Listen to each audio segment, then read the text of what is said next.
over 900 used vehicles in stock now. That's way more than any other dealer in the area. Volume selling means volume pricing, and we've got the volume all in one location on the Motor Mile. The Used Car Superstore is your one-stop for cars, trucks, vans, and SUVs. Many have miles in the teens, remaining factory warranties, and some are even local one-owner vehicles. Plus, Sheeler owns the finance company. Getting approved for credit is easy on the Motor Mile with financing options for every budget. We finance your future, not your past. You're a valued customer and not just a number on the Motor Mile. Get more with straightforward pricing and more inventory arriving daily.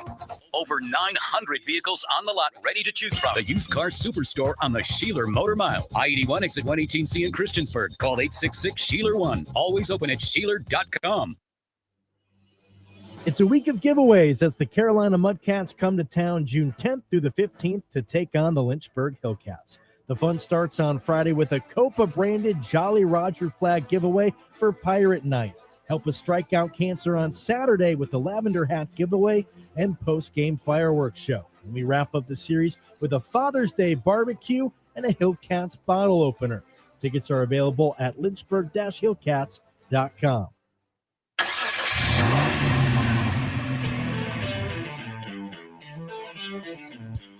You're stepping into the fast lane on the VTRN Sports app. 93.3 FM and 1320 AM Lynchburg, or by asking Alexa or Google Home, open VTRN Sports Lynchburg. Now, take the fast lane through the topics that matter across the Commonwealth. This is the Fast Lane with Ed Lane. We've all been sports fans.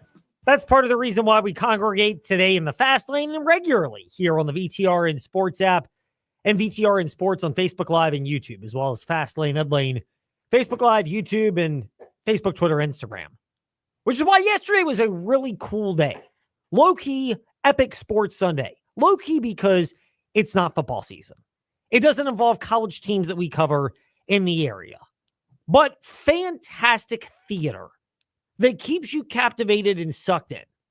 And there's a benefit to both of the big epic events that occurred yesterday. French Open, NASCAR at Michigan.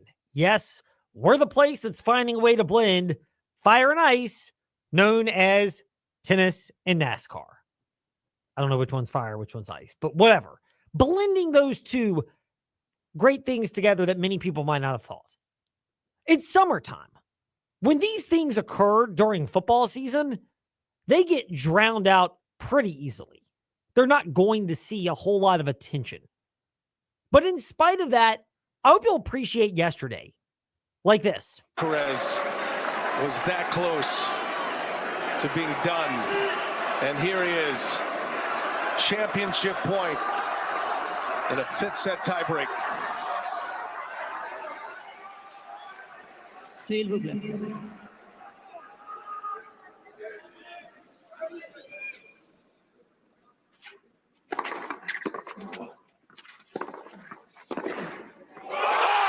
It's over! Carlos Alcaraz reigns in Roland Garros. 6-7, 6-4, 7-6, 7-6. Not a lot there for Brian Anderson of TNT, which some people will criticize, but to me, one of the marks of great broadcasters is the ability to let the moment breathe when an epic moment happens. God rest his soul, but Pat Summerall, to me, was the first one that I really thought did a good job of that.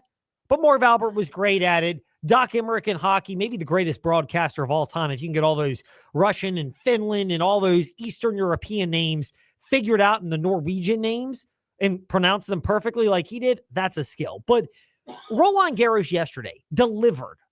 It was as good of a singles match as I can recall. And I don't go back to Bjorg McEnroe back in 1980. I was born in 1985, just for full disclosure, as you could find out just by looking at my ID. But the best one I've seen in maybe my lifetime. Now, Djokovic, Federer, Wimbledon 2019 to me probably was more consequential in the career definition of those two players. Federer to that point had not beaten Novak Djokovic in a best of 5 match since 2012. He did not win that, and he has not won against Novak Djokovic in a best of 5 since 2012. But that was the opportunity, that 2019 one, for Djokovic to seal that determination. That, with all due respect to all the Federer fans out there, Novak was better. Novak's more accomplished. Novak, probably driven by Federer kind of turning his nose up at him early in his career. And so Novak, part of the reason I like him, of course, but drove that just straight into the ground, just relentlessness. But there are other ones that come out to mind. I think you could argue easily, maybe the greatest singles match till yesterday was Wimbledon 2008, when Nadal finally broke through on grass and beat Roger Federer on his best surface. And at the time, Djokovic had not come onto the scene. So those were the two preeminent rivals in tennis at the time. Second and third greatest tennis players of all time. Pick your order, Nadal, Federer, which one you prefer. I'll go Nadal second. Many will go Fed, but, Novak's the GOAT. But you look at what happened yesterday. Triple match point for Jannik Sinner. Alcaraz saves it. It was on his serve, so keep that in mind. But he ends up breaking Sinner again, predictably, and then all of a sudden wins the fourth set, goes to a fifth set, wins sets in tiebreakers.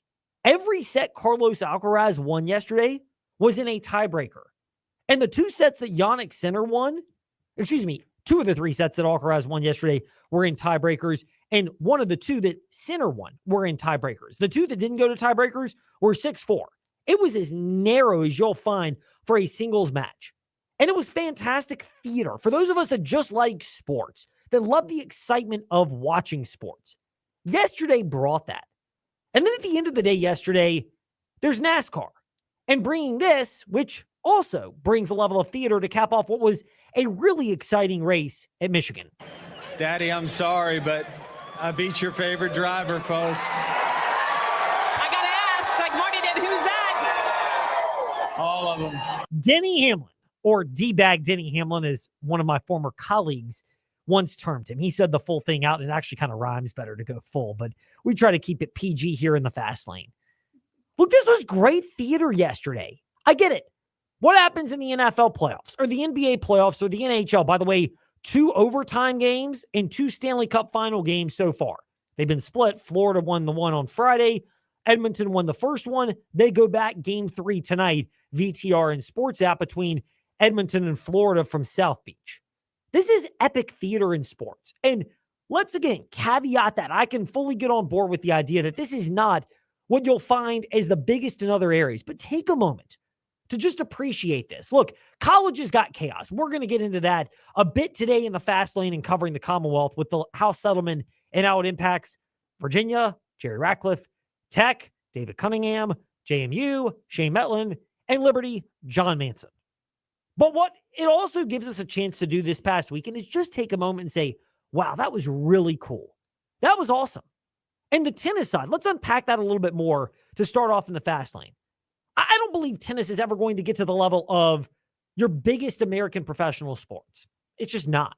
It's harder to gain access to than others. It's more niche. But I'd love to see it at least elevated to the level that you'll find golf.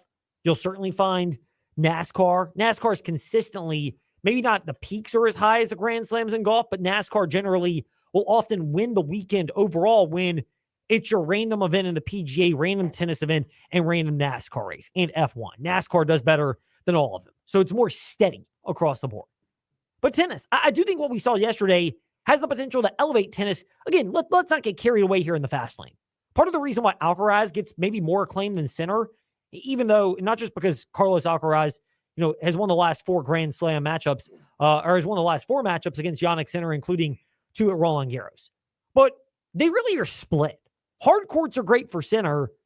Natural surfaces, clay and grass, are great for Carlos. Let's look at this from a bigger view, though, for a second in the fast lane. When do Jannik Sinner's victories occur? U.S. Open, start of football season. Australian Open, end of football season, around conference championship games in the Super Bowl. They're not going to get the same level of attention, at least domestically, from sports coverage. It's just not going to happen. And I'm again, this is not tennis defender here, blaming that. I think that's logical. If you're telling us here in the fast lane where our attention goes in the fall and in the winter, when the U.S. tennis and Australian Open tennis Grand Slams are happening, they're not toward those events to the same depth that they are when it comes to the clay and then coming up within the next couple of weeks, grass over the next month and change. But I'm not going to dispute either what John McEnroe had to say yesterday on TNT. And my wife, by the way, my wife's a big Rafael Nadal fan, and she loves Carlos Alcaraz now. She cannot separate that from her ability to like discern what quality broadcasting is, particularly when that's going on. By the way, TJ, let me ask you this before we get to the John McEnroe point. Time to take a detour in the fast lane. It won't be long, and I am about to send off the liners to get the back on track in the fast lane so we can have one of those. Just curious, do you believe in the broadcaster jinx at all? Yes, actually, I do. So to a large extent, I do as well.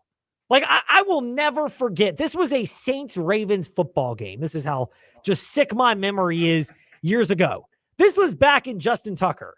Before the women said, rejected, and he might have plowed through them. Yes, we just went there here in the fast lane. Justin Tucker was actually a good kicker at that time, so it would have been harder to cut him for underperformance. And, I stopped counting at like 13. There may be more. Please forgive me to the other ladies. But again, like Deshaun Watson, I just lose track and presume you're guilty if that many people come forward.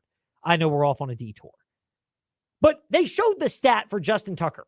Like, he's made his last 50 extra points or his last 50 field goals from inside 49.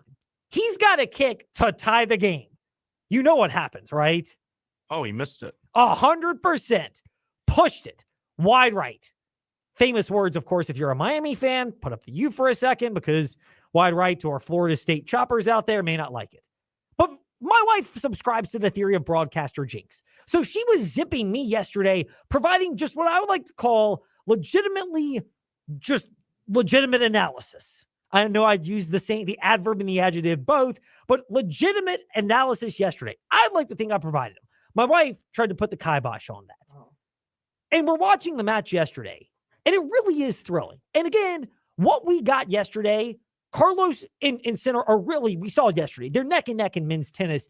Carlos will get more acclaim because, he's doing what he's doing when football is not sucking the oxygen out of the media coverage room of sports. And this is not me hating on Carlos Alcaraz. He won yesterday fair and square. Again, full disclosure, I had him at 1.8 to 1 twice, and at 5 to 1 to win in 5 sets, 1.8 to 1 pre-tournament to win the thing. So I made out pretty well yesterday. I unfortunately was not paying attention when he was at triple match point and threw something down at 60 to 1 odds to try to claim that. Again, sorry, honey, we don't have a few $1,000s. We only have a few hundred from yesterday. But when you're wagering $30 on events, just take it and be glad. So anyway, where we're going with this is this. What we saw yesterday, the thrilling nature of it, and the fact that it is the first of the 2 summer Grand Slams, it has the potential to lead into Wimbledon. Is tennis going to supplant the NFL? No, nothing is. On a global level, is tennis going to supplant European soccer when 400 million people tune into the Champions League final? Not that many in the U.S., like 2.5 million, but globally, it's the most watched sporting event. No way. It's not going to come close. Is tennis going to supplant college football, the NBA, big American sports? No.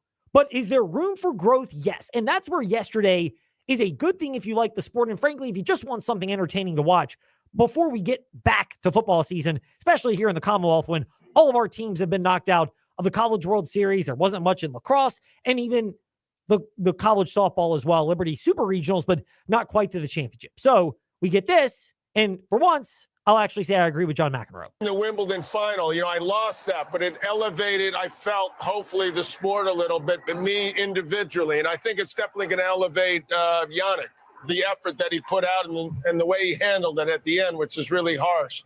And I've been there. I know what it feels like to go 2 sets up. If I wasn't match point, but I was 5 points away. So I could taste it. Yeah. But he's going to win this. He's going to win this thing. I thought I was going to win it, but I was sadly mistaken. Well, it's funny, by the way, and that's the thing I appreciate about John McEnroe. Self-deprecating humor has always been something he's interjected, and he's poked fun at his temper tantrums, which, there are plenty of people in sports in general who have that personality, and they still get a little bit sensitive when it's pointed out. Look, if it's who you are, especially if you're not going back and playing, just take ownership of it. But different people view that differently. But John McEnroe brought up a great point. One of them is the loss fueling him. But the other reality is the loss fuels Jannik Sinner, but it keeps people saying, okay, can Sinner now get revenge at Wimbledon? I think the gap is really wide on hard surfaces.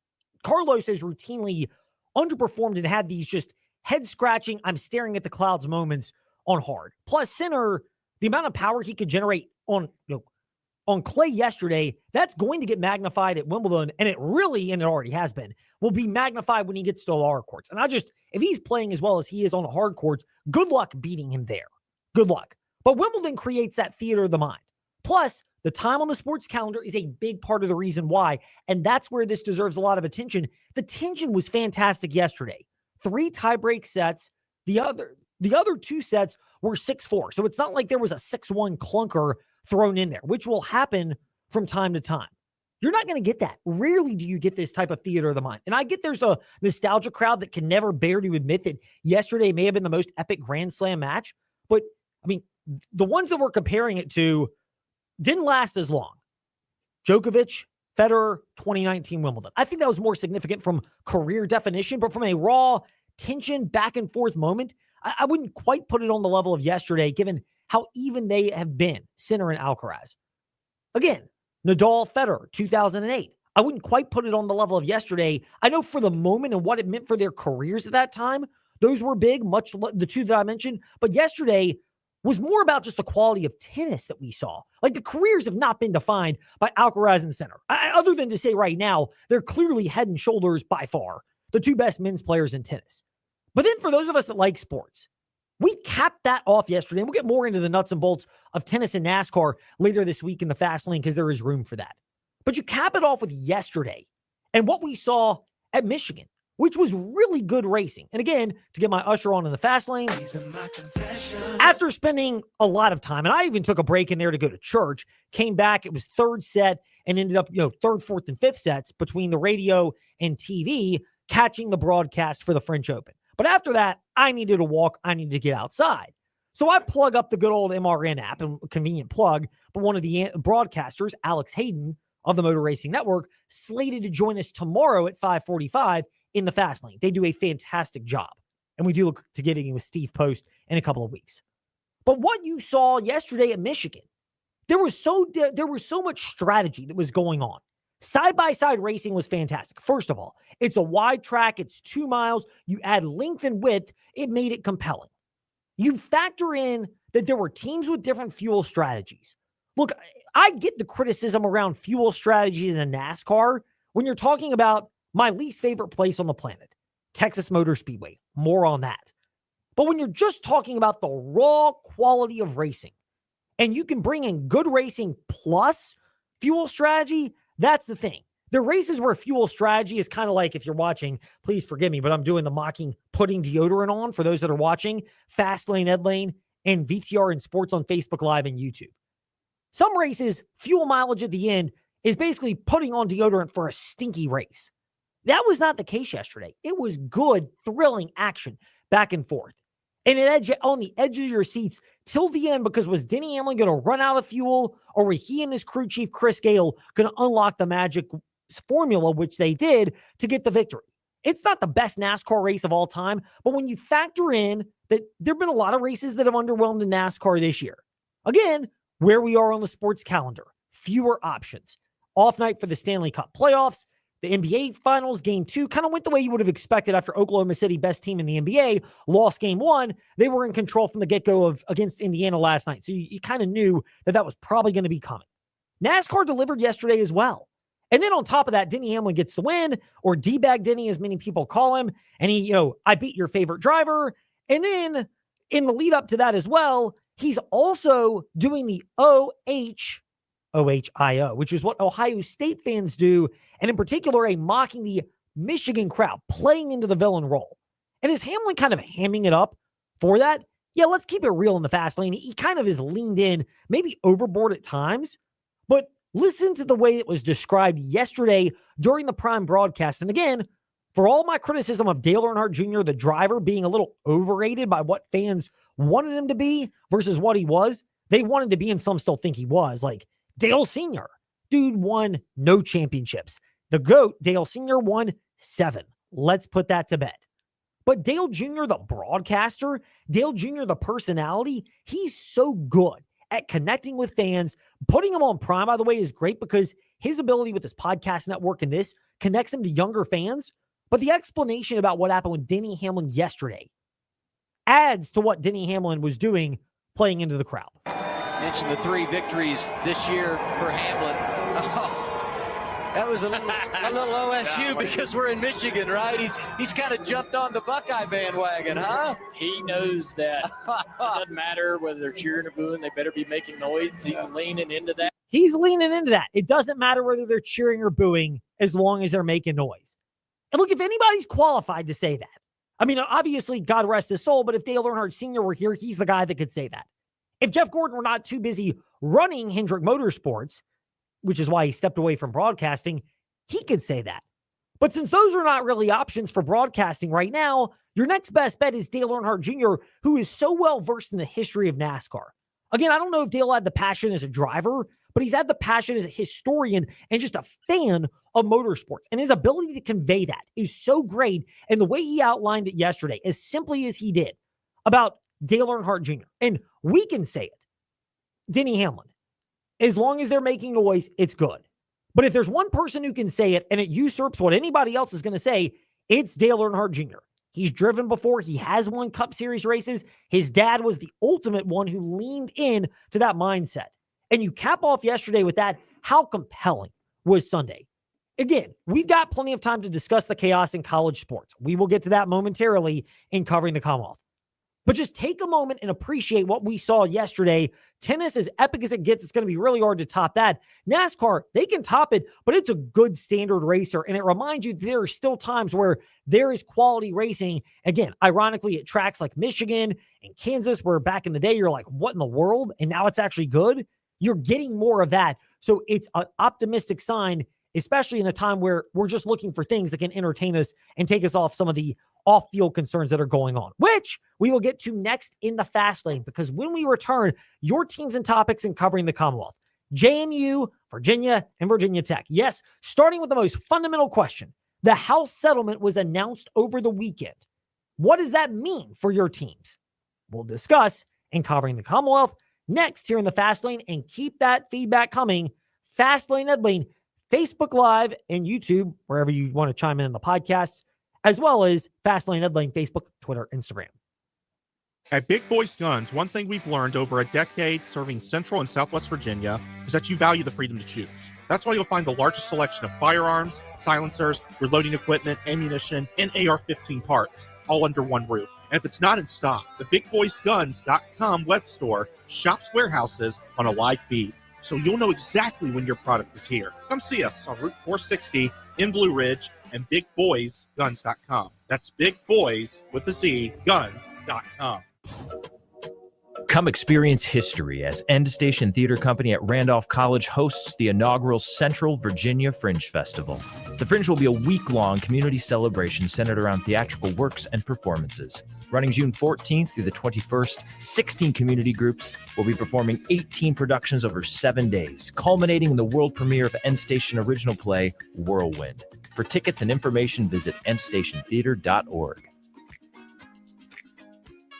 Car insurance rates are rising rapidly. That's no secret. It's because the cost of medical care for those who are injured and the repair and replacement cost of damaged vehicles is skyrocketing. But what can you do about it? Hi, this is Judd Gardner with Gardner Insurance Solutions in Lynchburg.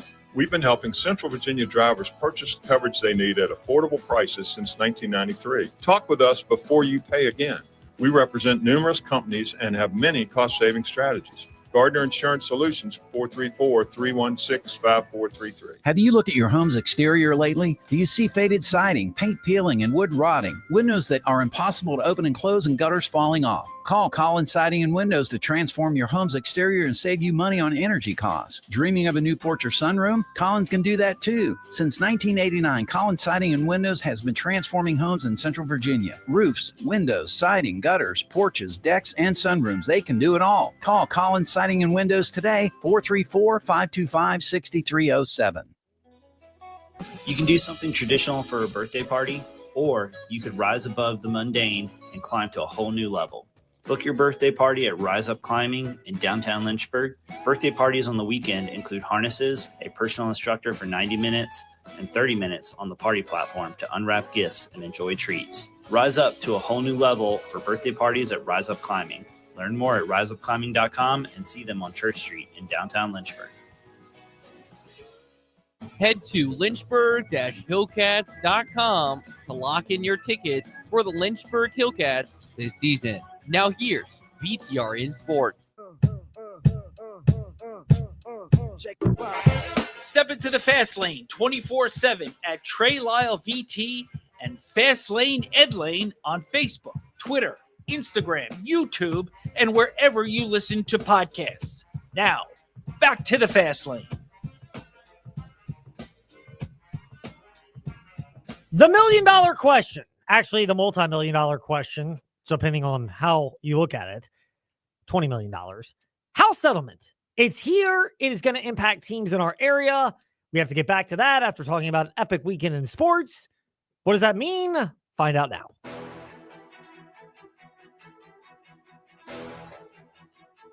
It's time for your teams and topics. Covering the Commonwealth, a look at teams and topics from around the Commonwealth. Let's start with the JMU Dukes. With Shane Metlin at Shane_DNR Sports on Twitter and DNRonline.com. Shane, great to be chatting with you. We appreciate your time as always today in the Fast Lane. The house settlement. This is the blanket question, but it does mean different things, so that's why we get to ask it to everyone. What does this mean for JMU? Yeah, it means they will start revenue sharing in some form. It's not going to be at the $20.5 million cap that some schools have already announced they're going to be. We don't know exactly how much it'll be for JMU. I get the impression it could be maybe in the $5 to $7 million range, but I haven't gotten an official figure there. So. Yeah, it ushers in a new era in that regard for the Dukes. They're going to be paying their players directly to some degree, but it won't be the same as a lot of the Power Four conferences. Shane_DNR Sports for Shane Metlin. He's at DNRonline.com. You mentioned it not being the same for JMU as it is for other power conferences. Does this come to a head at some point? Is that a legitimate concern, or are we still in a wait and see? I think it's a wait and see on a lot of things. They've prepared themselves for, this day, knowing it was probably going to come. There would be revenue sharing of some sort. But I mean, Matt Rowan, the JMU athletic director, when I've talked to him about this, he's not even really. They want to compete on the field. They want to, if they get a chance to play a Virginia Tech, or North Carolina, they want to beat those teams on the field. But they know they're not going to really compete financially. When he talks about it, he wants to be on par with Boise States and Tulane's and Memphis's of the world, which I think is a reasonable goal for JMU. But it is kind of different look at it than maybe we've seen in the past. So you mentioned the goal not being to compete with your Power 2, certainly, or even Power 4 programs if you're JMU, but being on par with others in their area. How close are they, or is that still a distant work as well? Yeah, that's still to be seen. I think, not everybody's kind of kept those numbers to themselves so far. I think administrators, athletic directors probably have a better idea maybe what the total payroll, I guess, for athletic departments is going to be than coaches. They guard those numbers incredibly close because they know they're competing against the teams they're trying to recruit against. But I think we'll get a better sense of what a Boise State or Tulane or an Appalachian State or these schools are offering as far as revenue sharing probably in the coming weeks. Some of this information I think has got to become more public as we get into the settlement. But right now it's a lot of questions without a ton of answers. And one of the ways that problem could be solved is the concept about private equity. You had an interesting point that came out and you tweeted it earlier today at Shane_DNR Sports as it relates to the JMU Dukes. But you tweeted, I'm waiting to talk to a few more people before I write about it, but the Sun Belt had a pretty extensive presentation on private capital funding at its spring meetings. Some ADs seem more intrigued by the idea than others, which brings us to JMU. Where do they fit in on that? Well, Matt Rohn was the first one to bring it up to me. I asked him, hey, what happened at the meetings? What was interesting? And he said that presentation was interesting to him. And I don't know if that means JMU is definitely going that way, but I think it seems like something they'll certainly explore. I mentioned they want to keep pace with the Boise States of the world. Since I tweeted that, it's come out that Boise State is involved in private equity. It's in some function. We don't know exactly how these are working, and something I want to get more into as I try to report on this, because I wasn't going to even mention it at all. Like, I was going to save it all for kind of dropping the story. But when it came out today that some of these schools are getting involved in it, I just decided to put it out there that I have been kind of paying attention to it, and hopefully I'll get more information, because it seems like I have better questions to ask each and every person I talk to. I started out knowing nothing about it, and I'm sort of getting a little bit more information at this point. Well, if it's any consolation, Shane, one of the great realities is there's so many questions that if you're dropping this about a story, it doesn't seem like you're shy of angles that you could take on this. Yeah, and I think one of the interesting things as I read about it too is it'll be things maybe people hadn't thought about. It's not necessarily, some venture capital firm is going to buy an athletic department, but it may be helping them fund different events or something like that. I think there's some different ways it can go that I didn't really realize. So I'll be I want to just keep digging into it more and more about it. Yes, that's a good thing to figure out, at least take a look at. And it makes it interesting. It's another one of these angles. And, I guess it gives us something to discuss during these summer months. Shane, we're glad that you're willing to do that with us. And we will keep it locked to dnronline.com for when that article actually drops. Yeah, appreciate it. Indeed. Shane Metlin with us here in the Fast Lane. Now to the Virginia Tech Hokies with David Cunningham of TechSideline.com. David, there are days where we get real creative with our questions. We might a little bit later in covering the Commonwealth. Then there are times where we just ask the blank question, and I'm going to try to avoid the talk about blank because that's really lazy. But we see the House settlement coming down at the end of last week. What does that mean for Virginia Tech? Yeah, great to be with you, Ed. It's a very open-ended question. I think the Hokies are in a really good spot right now as far as the House settlement and how they're going to approach it. With Babcock and Tim Sands, the president and AD, they have kind of laid out the groundwork for this. I think we're going to hear a little bit more this week from Whit Babcock. He's doing a sit-down interview with Bill Ross, just kind of discussing how the Hokies plan to attack this thing. But Virginia Tech, Whit Babcock and Tim Sands kind of talked about it a little bit, that they've got the $20.5 million for next year ready. The interesting part is going to be how they attack everything else that comes in the next couple of years, right? Great. You've got $20.5 million to share among your student athletes, among the various athletic programs, and how they divide that up is going to be really interesting. But the bigger question, I think, is how do you continue to find that $20.5 million every single year? And the great thing is Tim Sands, he's the chair of the D1 Council right now that kind of oversees all of college athletics. He's in the middle of all of these conversations. So if anybody has any questions about it at Virginia Tech, well, the good news is you probably got the most informed president in the country right now as far as a lot of these issues go. So I think the Hokies are in a pretty good spot. But obviously everybody is kind of taking this wild, wild west thing, step by step as we go. And the interesting part here, Ed, is going to be the Deloitte matter and the NIL deals and putting those through a clearinghouse. How much does that actually work? Is it kind of just throwing money under the table again? How real is the clearinghouse? I think we all laugh, but that's the real question here. I love it. We're going to go back to $500 handshakes and mysteries appearing in players' locker rooms, just like in the good old days. Absolutely. Yeah. And that's the tough part, right? I think everybody's very hopeful that the clearinghouse does a lot and it provides structure. But at the same time, I think there are a lot of athletes out there that are making NIL deals of more than $600. And so how do you provide fair market? And the biggest thing, where are the contracts? There are no contracts, as far as I know, really being signed. And this is not just a Virginia Tech thing. This is across all of college athletics. This is why we've got the transfer portal where guys can transfer, every semester, essentially, wherever they want. It's a free agency constantly. So if you've got you read all this stuff about the clearinghouse and whatnot, and you see teams, there were players and schools and whatnot, some of the bigger institutions trying to push NIL deals through right before the settlement passed.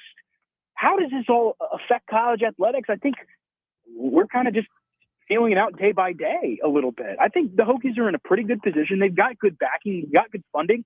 I think you're going to see men's basketball specifically, also women's basketball. They're going to probably both, I think, be on the verge of getting to the NCAA tournament this year. They're going to be back to their winning ways. Football can get right. I think the fans will be more willing to kind of help out in this matter, but now you've got revenue sharing. Everybody's on that same level playing field, though. So in the end, I think NIL is still kind of the deciding factor. So it's a very complex matter, a lot of complexity to it.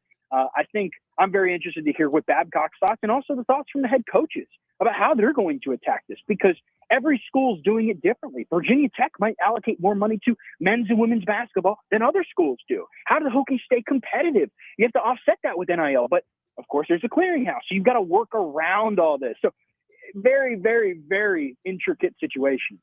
Well, they could always just bail on the ACC, go independent in football, and join the Big East in basketball, and that way they can play by those rules. But alas, that's not happening anytime soon. What will happen again is at some point we'll connect with David Cunningham of TechSideline.com. No show next Monday because of the College World Series, so it'll be a couple weeks before we reconnect with you, David. Thank you very much, and who knows what'll break in the meantime.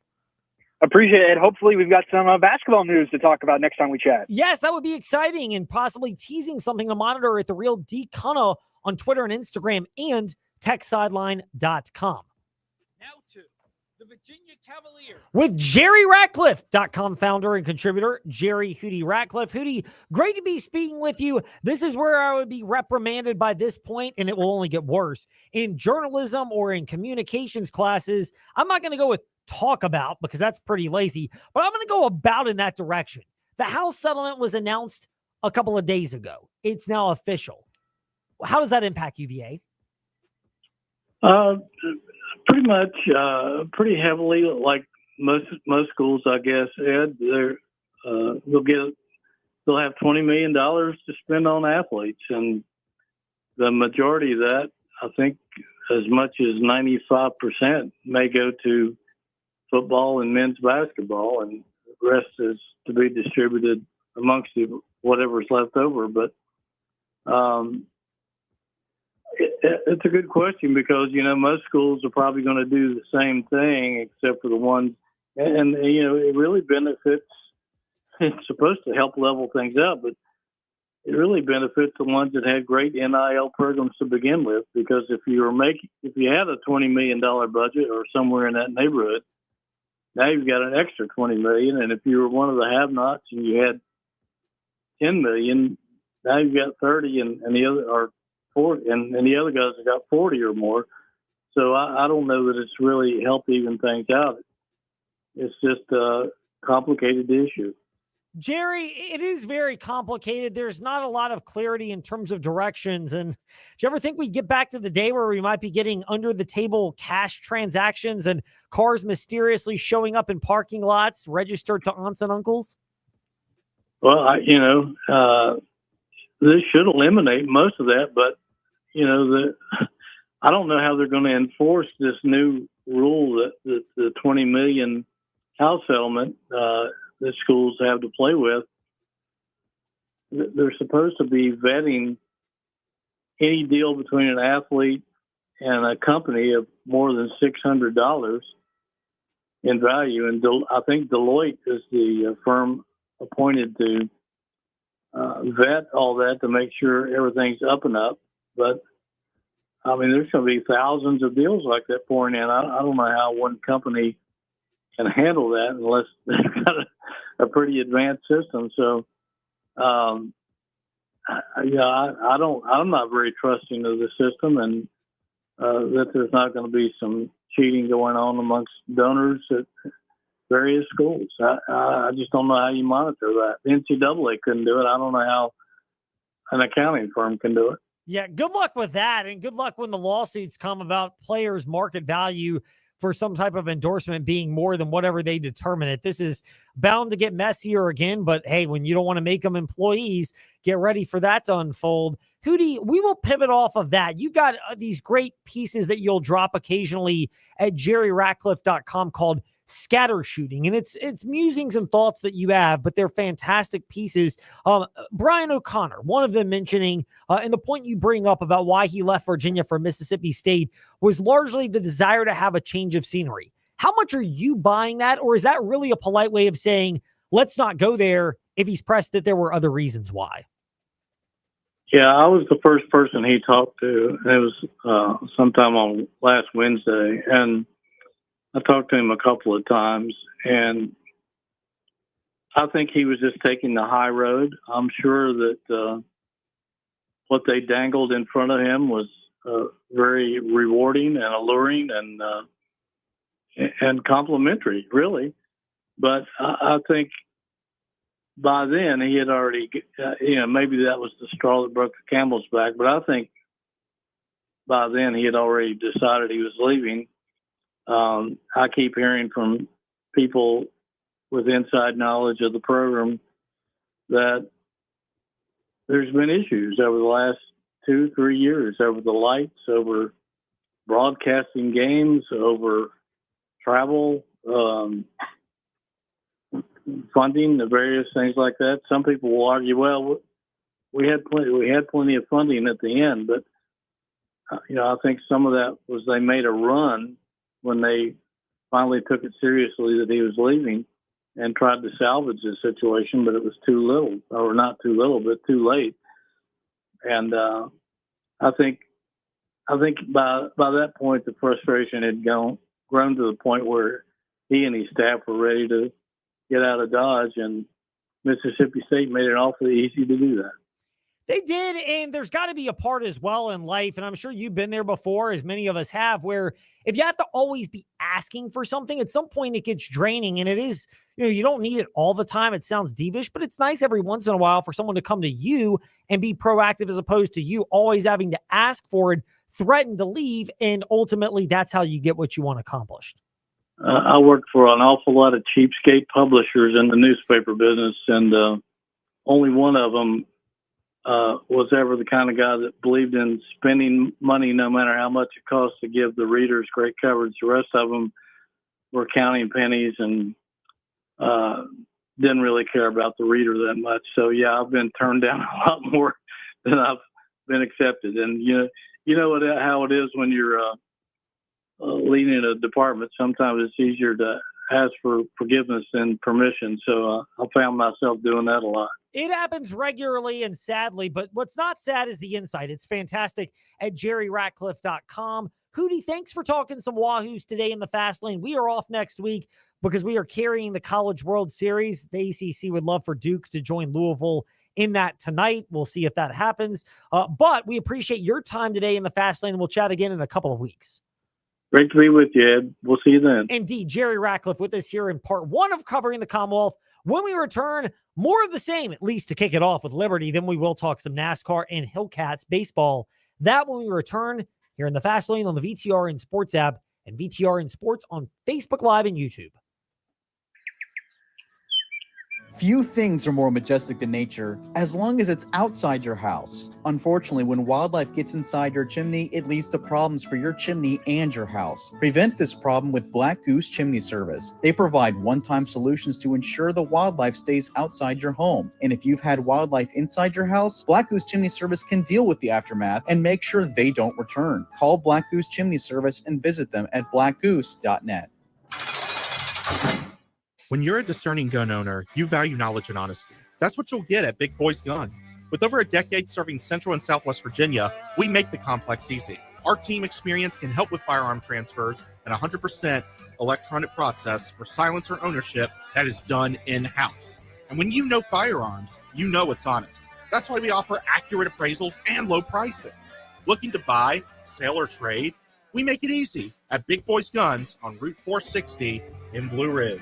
Sandstone architecture, melodic music, wonders of the world. They're staples of Egyptian and Mediterranean culture. But you didn't have to travel thousands of miles to experience it. Just drive to downtown Cairo. Enjoy food from the entire Mediterranean, blended with the best Egyptian recipes. That means fresh ingredients cooked on a charcoal grill. Downtown Cairo staples include $5 heroes, and build your own Mediterranean bowl. Experience the taste of the Egyptian and Mediterranean world in your own backyard. Downtown Cairo. Business 29 in Madison Heights and the Grays Mill Shopping Center in Forest. Hi, I'm Matt with Fleet Feet Roanoke. I've enjoyed working with Ed Lane and the Virginia Talk Radio Network. But when they sold their Roanoke station, I was skeptical the partnership could still provide value. Months later, I'm thankful that Ed took the time to meet with me, discuss the right solutions, and a plan to invite his audience to Fleet Feet Roanoke. Now we're able to build a connection with that audience thanks to Ed's creativity.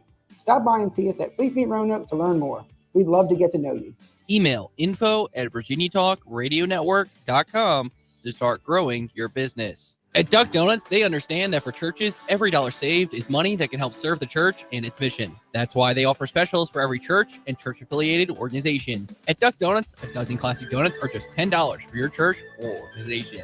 That's 33% off the normal price. And a dozen confetti donuts are only $12 for churches and organizations, over 45% off the normal price. Because at Duck Donuts, they want your church money to remain focused on the mission. Duck Donuts, the Wards Road side of the River Ridge Mall in Lynchburg. Your home is more than just walls and windows. It's where life happens. And at Right Choice Construction, we get that. We're not just builders. We're fathers, mothers, neighbors, just like you. And every nail and every beam reflects our commitment to creating a place you're proud to live in. With Right Choice Construction, you're choosing a team that's been perfecting the art of building for years. So build with us, build with experience, build with quality, build with Right Choice. Step into the Fast Lane 24/7 at Trey Lyle VT and Fast Lane Ed Lane on Facebook, Twitter, Instagram, YouTube, and wherever you listen to podcasts. Now, back to the Fast Lane. What does it mean for? We've asked that question regularly. We'll give you a primer, though, to start part 2 of Covering the Commonwealth.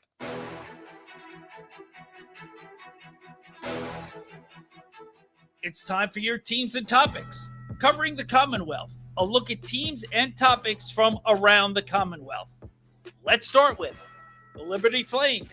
It's the topic du jour here in the Fast Lane, at least as it comes to your teams and topics. What does the NCAA House settlement mean for the Liberty Flames in this case? Glad you asked, because the primer is up at aseaofred.com with the latest, but we get a Cliff Notes version right now in the Fast Lane from the founder of aseaofred.com. He's at JC Manson on Twitter himself. John Manson here in the Fast Lane. John, always great when we can catch up with you. Your primer, what does this mean for Liberty, or does it merely just confirm what we knew, that they seem to be, for all intents and purposes, as all in on this as you can get?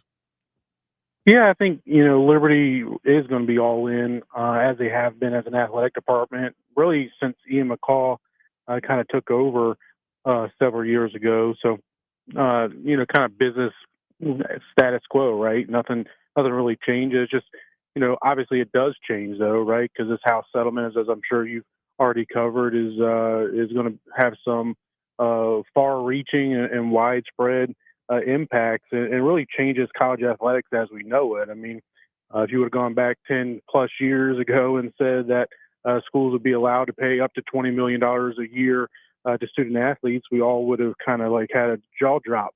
But in the, aspect of, since NIL came in the last few years, it's not quite as far reaching as we might have once thought. But now, schools are allowed to do this and of course, do it, legally, right? I mean, I'm sure for decades, teams and schools have been paying players under the table, but now it's all above the table.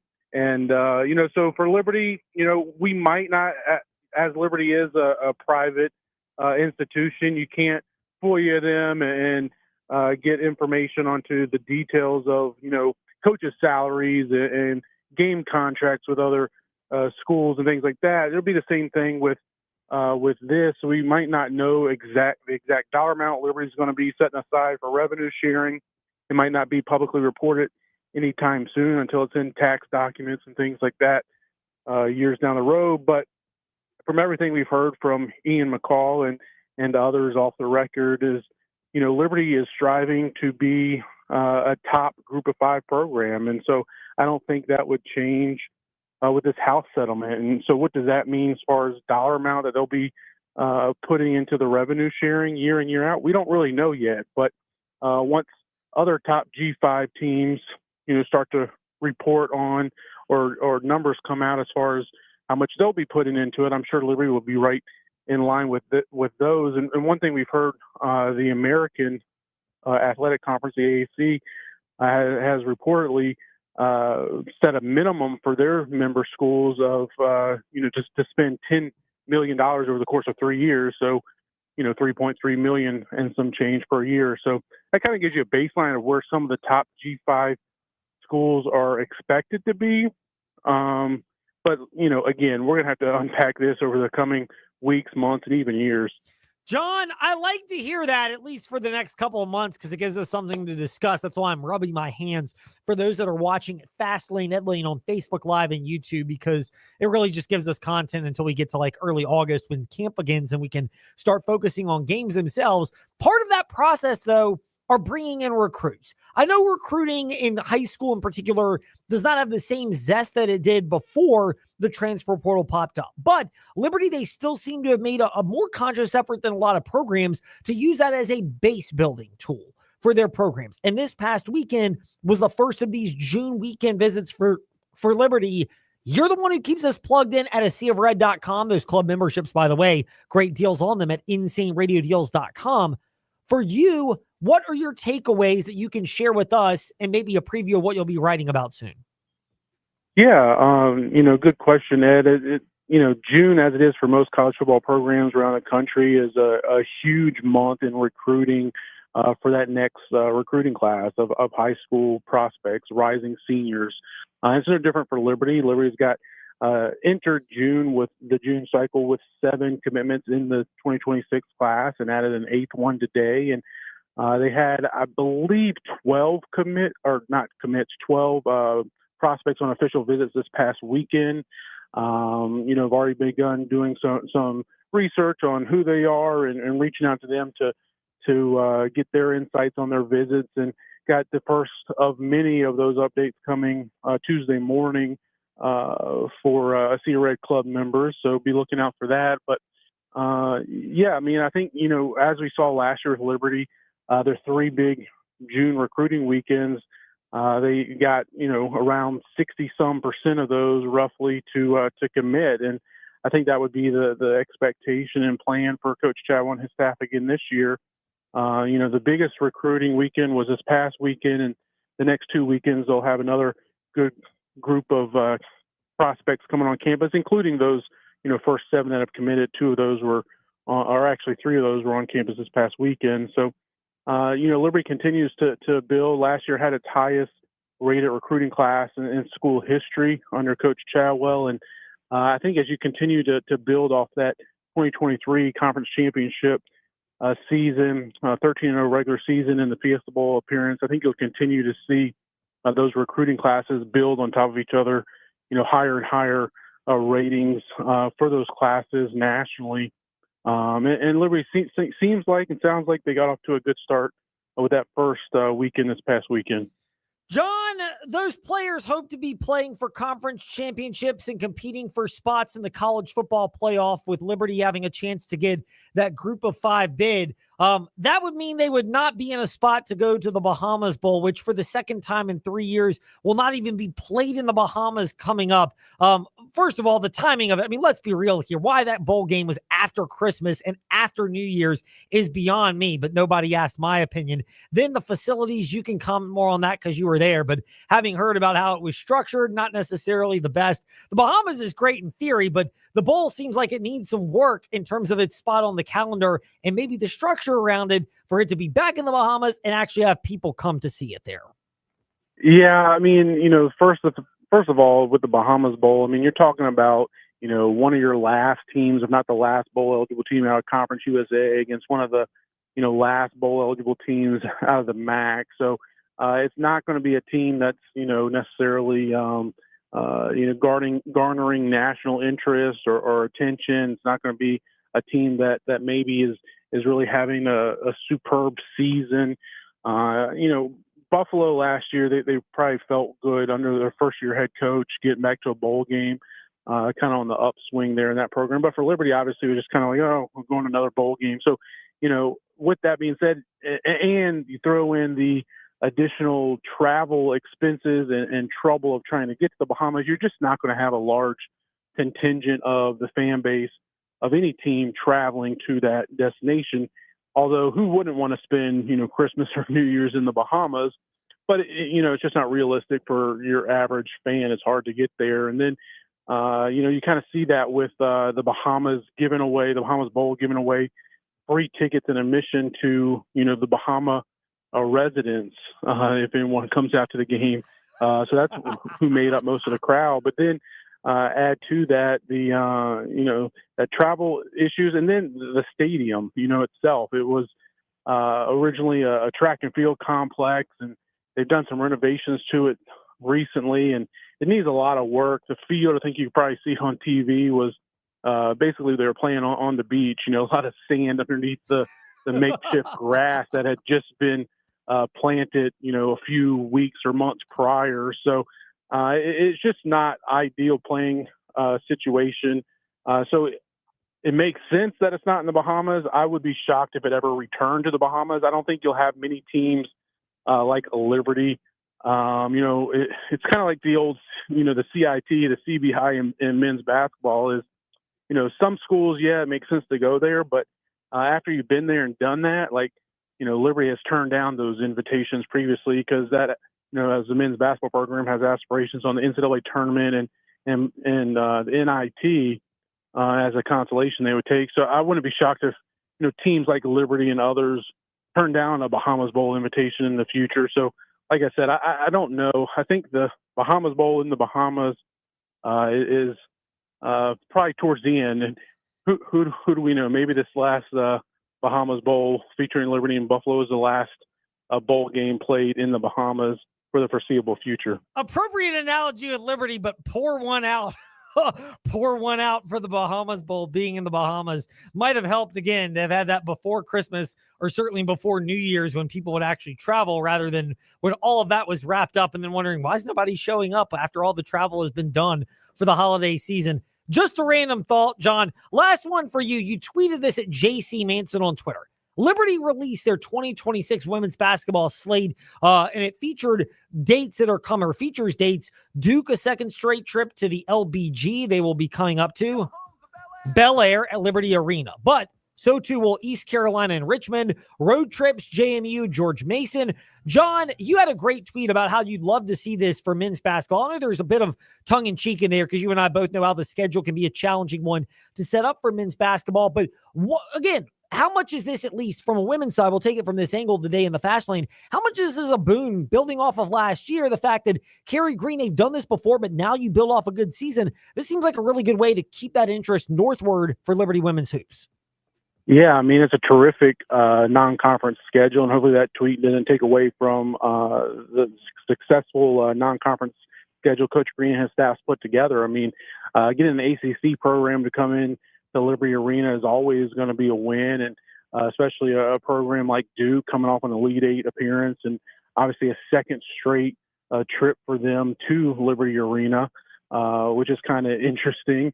But then you throw in like those other games, those four other games you mentioned, four other regional mid-major type of programs that have had a lot of success in the past. And, Liberty's getting two of them at home and two of them on the road. And kind of in jest said would be great to have a similar non-conference schedule for men's basketball, which we talked about last week, and getting NC State on the docket and College of Charleston and FAU at home, and in that tournament down in Orlando for Coach McKay and the Flames is a good start to their non-conference schedule. So they could end up having the best non-conference schedule they've had in some time. But, it was kind of ties into what we talked about last week where, we'd love to see the men play, home and homes with, East Carolina, JMU, Richmond, some of these teams that we're seeing the women play.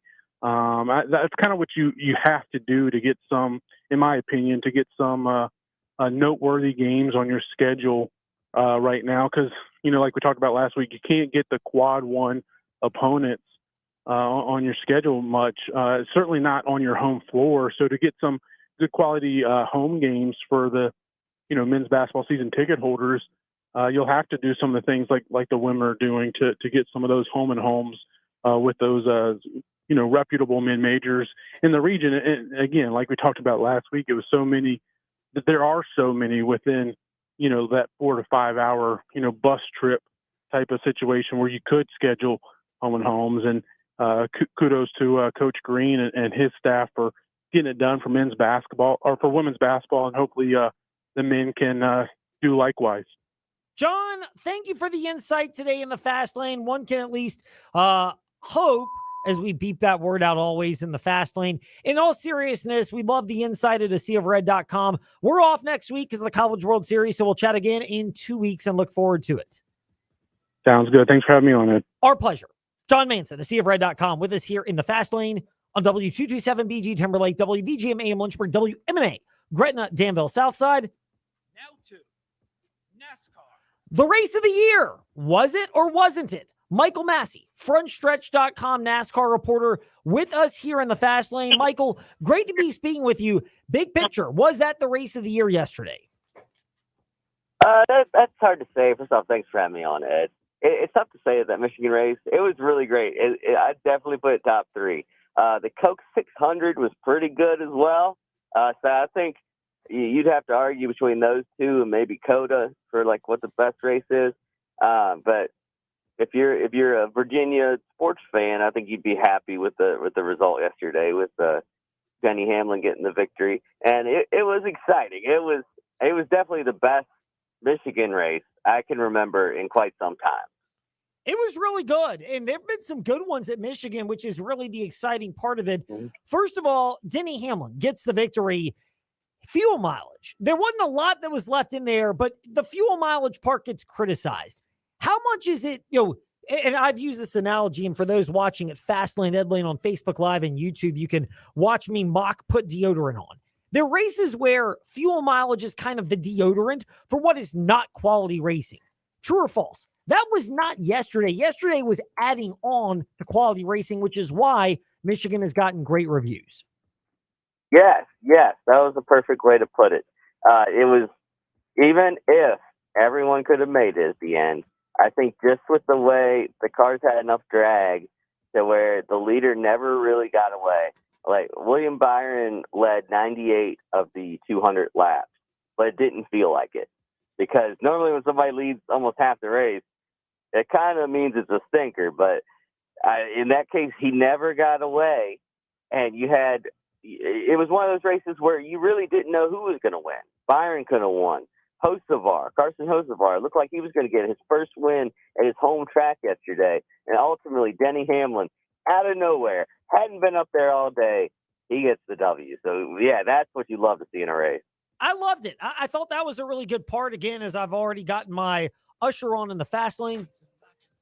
Confessing that after watching the epic tennis match in the French Open final, I listened to it, but they do a great job. And selfish plug, Alex Hayden of the Motor Racing Network will join us Tuesday at 5:45 p.m. right here in the fast lane. But the overall racing at Michigan and the various strategies that complemented it. How much do you like the fact that the Liberty University driver, although it wasn't a sponsor yesterday, of William Byron, they basically said, you know what, there's no point in doing points racing. We're already locked into the playoffs. Let's go for broke with the win.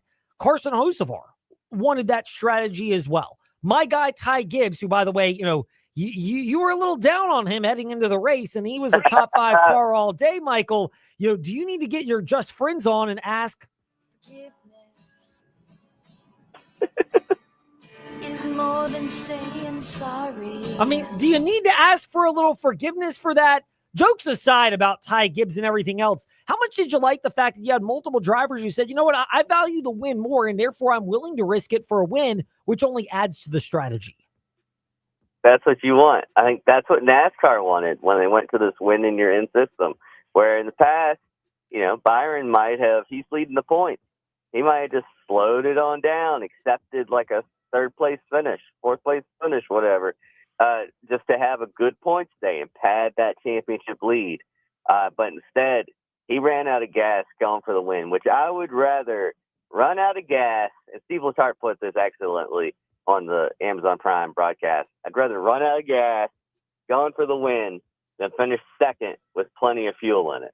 And hey, that's my knock. Ty Gibbs had a good run, but that's my knock on him this week is that he finished the race on fuel and finished in the top 5.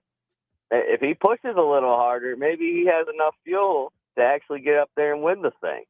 So that's just something to think about, Ed. It is, but he went off on that strategy on the radio. We will play it tomorrow so we have enough time to get the beat buttons ready because, Ty Gibbs, he gets us, of course, many of us who often slip up with the tongue as well. Somebody who doesn't slip with the tongue except when he is disparaging to Ty Gibbs on various front stretch podcasts, that being Michael Massey. He has been generous enough to recap that race today here in the Fast Lane. Michael, seriousness aside, we appreciate your time. We love catching up. And we look forward to doing it again soon.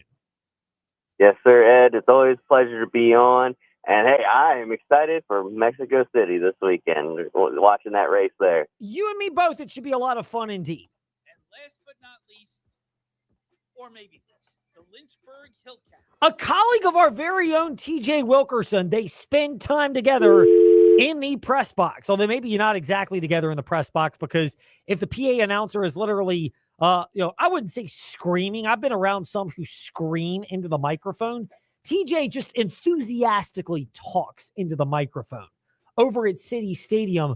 But that's how TJ does it, which is why you need to go to InsaneRadioDeals.com and grab your single game tickets with a food voucher, good for chicken strips, a hot dog, or a burger, and get those at a special rate for general admission or reserved seats, including this weekend's homestand against the Carolina Mudcats. So you can go over there and hear the dulcet tones of our very own TJ Wilkerson. But, snarky comments aside, we mentioned this Hillcats team, and now coming off the Fredericksburg series, the ability to find ways to keep that momentum going looked a little dicey early against Salem. The offense sputtered in those first 2 games.